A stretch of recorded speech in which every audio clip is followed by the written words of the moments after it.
مرحبا بكم أصدقاء الساحرة المستديرة.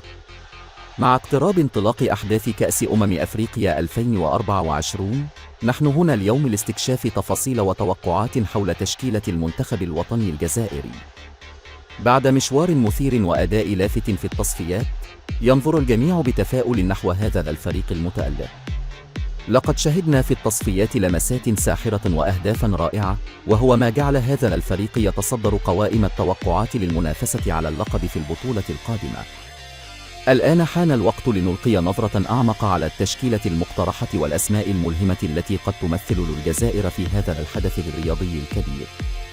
من الحارس إلى خط الهجوم، سنكشف الستار عن اللاعبين الذين يمكن أن يكونوا بمثابة العنصر السري للنجاح وربما يخطفون الأضواء في ملاعب القارة الإفريقية. هل يستطيع هؤلاء الأبطال تحقيق الحلم ورفع كأس البطولة؟ دعونا نستكشف هذا معا.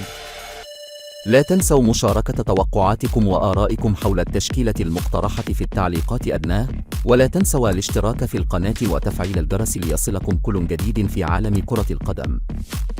هيا بنا نبدأ. في حراسة المرمى نجد مندريا حارس مرمى أونجيه الفرنسي.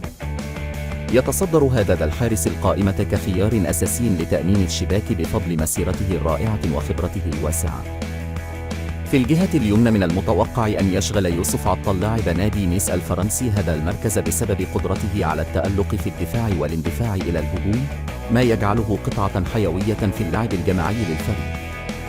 فيما سيشغل رامي بن سبعين مركز الظهير الأيسر. أما قلبي الدفاع فلن يخرج عن ثنائية المندي وتوبة، لأنهما من الركائز الأساسية التي يعتمد عليها جمال بلماضي. والآن نمر إلى مركز خط الوسط. من المنتظر أن يشغل رامي الزروقي مركز لاعب الارتكاز، إلى جانب كل من إسماعيل بن ناصر إذا تمكن من الرجوع من الإصابة، واللاعب المخضرم سفيان فيغولي ليشكل هذا الثلاثي خط وسط مرعب قد يكون الأفضل في البطولة.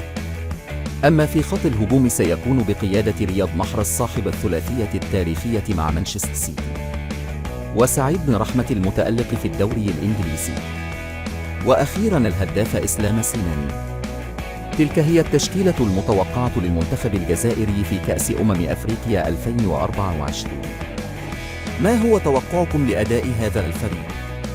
شاركونا آراءكم وتوقعاتكم في التعليقات أدناه، ولا تنسوا متابعتنا للمزيد من التحليلات وآخر الأخبار الرياضية.